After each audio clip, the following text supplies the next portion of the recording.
Extrema pobreza caindo no Brasil. O que está acontecendo então? Então o Lula acertou, o PT tem razão, o caminho é esse, o pobre vai voltar a andar de avião, vai ter uma vida melhor. Olha, galera, não é por aí, tá? E para você não acreditar que eu sou um cara, pô, tendencioso, quero só falar mal do Lula, eu vou explicar para vocês o que está acontecendo e por que é a minha visão de que as coisas vão piorar, como já pioraram há pouco tempo, tá? E sim, o Lula teve um período lá no início do século em que a gente melhorou a extrema pobreza de fato, tá? Com dados consistentes. Então, eu vou botar 4 períodos aqui.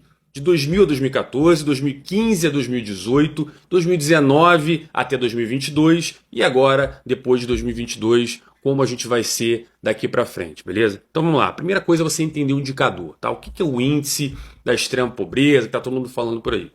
Qualquer pessoa que ganhe menos de US$ 1,25 por dia é considerada uma pessoa que está na faixa da extrema pobreza. Tá? Então você pega a renda da pessoa e fala, pô, se essa pessoa ganha menos de US$ 1,25, portanto, essa pessoa está na faixa da extrema pobreza.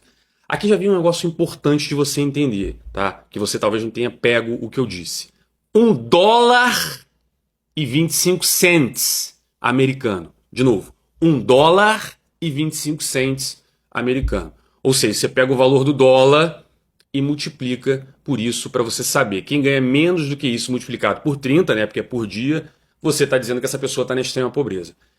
Então, por que eu falei do dólar? Por que eu sublinhei o dólar aqui? Porque, veja, se você tem um país em que o dólar está disparando, obviamente, essa régua da extrema pobreza vai subir. Tá? É importante você botar isso na sua cabeça. Tá? Agora, vamos lá. Vamos analisar os períodos, tá? Vamos analisar o Brasil desde o ano 2000. O Brasil lá no ano 2000, né, quando a gente estava naquela eleição, a gente tinha controlado a inflação, né, o Fernando Henrique estava no final do seu segundo mandato, o Lula apareceu, começou a dar um problema, o dólar disparou, portanto, a situação da extrema pobreza piorou no Brasil em termos numéricos, né? Porque veja, se o dólar ficou mais caro, obviamente a barra da extrema pobreza subiu, tá? Só que o Lula lançou uma carta aos brasileiros. Se você não conhece o que é a Carta dos Brasileiros, você entra na internet e procura, você vai ver que foi uma carta assinada pelo Lula em que ele se comprometia que não seria um comunista, que não seria um socialista maluco, que ele manteria um controle sobre a inflação, enfim. Ele tornaria o Brasil um país bem estável para poder investir, tá? E de fato isso acalmou os mercados e quando o Lula venceu a eleição e entrou lá no Palácio do Planalto, a gente viu um Lula bem moderado. Ele botou lá o Palocci, botou alguns ministros ali que mantiveram uma certa tranquilidade econômica, só que ele teve um fator muito positivo, que eu sempre falo aqui, é importante você compreender. No ano 2000, a China entrou na Organização Mundial do Comércio, deu uma banana para o socialismo, o comunismo e falou, cara, eu vou me atirar nos mercados. E ela fez isso, ela abraçou o capitalismo, ela se deleitou com o capitalismo. As empresas americanas mudaram para a China e a China começou um processo de desenvolvimento com muito livre mercado e isso fez a China crescer em números completamente chocantes. Ela crescia 2 dígitos. A China crescia 10, 15% ao ano. Era um negócio muito louco, né? E o que aconteceu? Quando a China cresceu, ela precisou de vários materiais que o Brasil tinha de sobra. Né? Ela precisava de minério, então quem viveu aquela época e trabalhava no mercado financeiro, né? Aí teve aquela geração dos day trader como tem hoje, o cara comprava Vale, comprava opção de Petrobras e todo mundo ganhava dinheiro. Por quê? Porque os metais estavam subindo, então a Vale, a Gerdau, a CSN, né? A Uzi Minas, todas essas empresas começaram a vender muito. O preço dos minérios subiram, né? O petróleo também subiu, então a Petrobras ganhou mais dinheiro. O governo é sócio da Petrobras, portanto, também teve mais dividendo para receber. A gente viu uma quantidade absurda de chineses saindo da extrema pobreza, né, para uma classe média que surgiu lá na China. E essa galera passou de pessoas miseráveis que mal conseguiam se alimentar para uma população que consumia muito alimento, consumia carne, frango, etc. E o que aconteceu com o agro brasileiro? Porrou, foi para cima, né? Então, foi um momento em que o Brasil cresceu de maneira sustentada. Por quê? Porque entrava muita demanda. A gente teve, o agro invadindo várias regiões aqui no Brasil, centro-oeste, né? As empresas como a Vale começou a comprar várias empresas. Então, o dinheiro foi entrando no Brasil, portanto, o dólar, como estava exportando muito, começou a cair de novo, né? A extrema pobreza ela é vista em dólar. Se o dólar começou a cair, começou a ficar estável, Você também tinha uma barra melhor. As pessoas começaram a enriquecer. Por quê? Quando a Vale ganhava muito dinheiro, né, e ela pagava muito dinheiro aos funcionários, ou ela precisava aumentar a sua planta, comprar uma ferrovia, como comprou a MRS, comprou várias coisas, fazer um porto, tudo isso gerou muito desenvolvimento para o Brasil. E isso não foi culpa do Lula, mas aconteceu no governo do Lula. Né? Então, o Lula, apesar, na minha opinião, de ter feito um governo muito ruim, tá, ele teve esse fator positivo. Então, de 2000 até 2014, o Brasil teve esse crescimento, né, junto ao governo do PT. E aí aqui eu falo por que eu acho que foi ruim, tá? Porque quando entrou a Dilma, a gente já começou a ver uma China que estava se estabilizando. Porque quando você é pequeno e tem muito espaço para crescer, você cresce de uma maneira abrupta. Só que quando ela foi ficando muito grande, era mais difícil ela crescer a 2 dígitos. Então o negócio começou a ficar mais estabilizado. E quando isso aconteceu, o Brasil também parou de ter esse crescimento absurdo de exportações e de PIB e tudo mais. E aí o que aconteceu? Como o governo do PT gasta muito dinheiro, torrava muito dinheiro, né? Só que como o Brasil também crescia por conta da China, por mais que ele gastasse dinheiro, o PIB acabava subindo, a arrecadação subia também, e o Brasil tocava suas contas, tinha superávit e tudo mais. Quando esse negócio estabilizou, a Dilma não mudou a política, ela continuou torrando dinheiro pra cacete. Só que aí começou a aparecer os problemas, ela começou a gastar mais do que ela arrecada. Exatamente como esse governo está fazendo agora, né? Então começou a gastar mais do que arrecada, viu aquele negócio das campeãs nacional, né? Ah, não, é só você botar dinheiro que vai gerar crescimento. O crescimento do Brasil começou a cair, as pessoas começaram a tirar dinheiro do Brasil, né? Aí teve toda aquela crise da Dilma, né? E o que aconteceu na crise da Dilma? Atingimos o impeachment, tiramos ela, o Brasil chegou a ter uma recessão que nunca teve na história da República. Em nenhum momento na história brasileira a gente teve uma recessão tão braba como aconteceu na Dilma.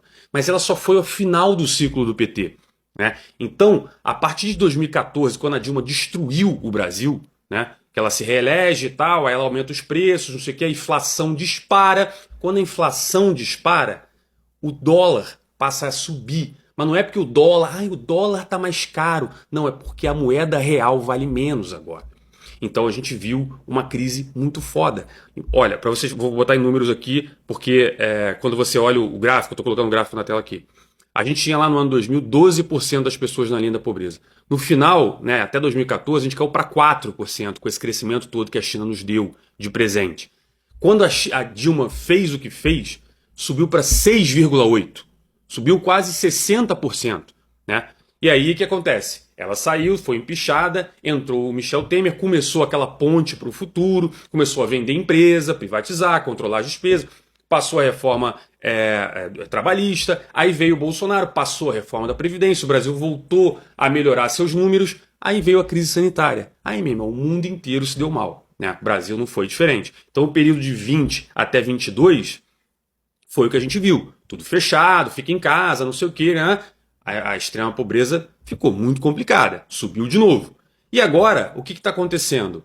Bom, desde lá do final do governo Bolsonaro, quando ele lançou o Auxílio Brasil e subiu o valor do Auxílio Brasil, né, e depois virou Bolsa Família e continua pagando um valor alto, o que está acontecendo? As pessoas estão tendo mais renda por conta do Bolsa Família. Portanto, está melhorando a situação, o que é positivo. Só que qual é o problema que a gente vai ter daqui para frente? Por que a gente vai ter um problema grave daqui para frente? Porque o governo está gastando esse dinheiro com auxílio com Bolsa Família, só que ele não está controlando as suas contas. Então, veja, eu não estou dizendo que não deveria ter o Bolsa Família. Eu tenho até minhas considerações sobre o programa, tá? Mas eu acho importante ter para tirar as pessoas da extrema pobreza. A questão aqui é o seguinte, como o governo não corta outras coisas, continua pagando super salário, continua dando subsídio para uma porrada de empresa, continua fazendo um monte de coisa que faz com que o governo gaste muito mais do que arrecada, ele está se endividando. E agora que ele está se endividando e ele não está conseguindo controlar, os investidores estão tirando o dinheiro do Brasil. E aí o dólar está subindo. Por quê? Porque o real está desvalorizando. Aí, de novo, quando vocês verem o próximo dado da extrema pobreza, já vai ter problemas com isso. Por quê? Porque se antes o dólar estava R$5, sei lá, né, e você tinha $1,25, portanto o cara tinha que ganhar, sei lá, 5, 6 reais e pouco por dia para estar abaixo da extrema pobreza.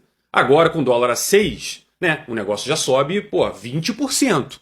Né? Então vai voltar a ter gente na extrema pobreza simplesmente por um ajuste do dólar. Mas isso não é o pior é o que está por vir. O que está acontecendo aqui no Brasil, e eu falo em todos os vídeos, né, é o seguinte, a inflação está disparando. E a inflação, ela é a pior coisa que pode acontecer para uma pessoa pobre. Nada é pior do que isso em termos de qualidade de vida. Por quê? Porque o rico não vai ficar mais rico, só que ele vai proteger o patrimônio dele. Quem tem apartamento vai ver o apartamento dobrar de valor, né? É nominal, né? Quem tem dinheiro no banco vai botar lá em IPCA, vai proteger, vai comprar dólar, vai fazer o quê? Então o rico vai proteger o patrimônio. Só que o pobre lá que ganhava R$ 1.000 por mês, né? Vamos pegar uma conta redonda. Se o pobre ganhava R$ 500 por mês, ele ganhava equivalente a US$ 100. Agora com o dólar subindo e com a inflação subindo, não é que o salário dele vai reduzir, mas como o real vai valer menos, ele vai empobrecer sem perceber. E esse é um fenômeno que já está acontecendo. E a gente só vai conseguir controlar a inflação se o governo controlar suas contas. E ele não está fazendo isso. Então o que vocês estão vendo agora é um reflexo de transferência de renda para quem é mais pobre, o que é legal. Só que se você quer transferir renda para quem é mais pobre, se você quer isentar quem ganha até R$ 5.000 de pagar imposto, tudo isso é muito legal. Só que você tem que dizer da onde você vai cortar. Vamos cortar da onde? Super salário, vamos privatizar a empresa? Né? A gente viu um correio dando um prejuízo bilionário aí. Né? Quem vai pagar esse prejuízo? O próprio governo com o seu dinheiro. Então, vende correio, vende Petrobras, vende Banco do Brasil. Né? Vende todas essas empresas que não fazem sentido o governo ter. E com dinheiro abate da dívida, controla os gastos. Se você fizer isso, legal você fazer transferência de renda. Se você não fizer isso, vai gerar inflação. E a inflação ela come o poder de compra de quem é pobre. Então o pobre que ganhava o saláriozinho dele lá e comprava tantos quilos de picanha, agora ele não consegue comprar. Por quê? Ah, é porque a picanha está mais cara. Porque o dinheiro dele perdeu o valor. Tivemos inflação. Então veja, o que eu vejo para os próximos anos é um problema grave, porque eu falo e repito, nós estamos em ritmo acelerado para ter um resultado exatamente igual a gente teve no governo da Dilma. Tão simples quanto isso. Então, é um dado legal, a gente vê que as coisas estão melhorando para quem é mais pobre, mas infelizmente é um voo de galinha. A gente vai ver nos próximos meses, nos próximos anos, uma piora substancial de quem é mais pobre. Eu já falo isso, desde quando os números da economia do Lula estavam bombando lá no início do governo dele. E continuo falando a mesma coisa agora que está todo mundo vindo para o lado do que eu tô há muito tempo. Beleza? Se gostou, curte, comenta, não deixe de seguir o canal e vejo você no próximo vídeo.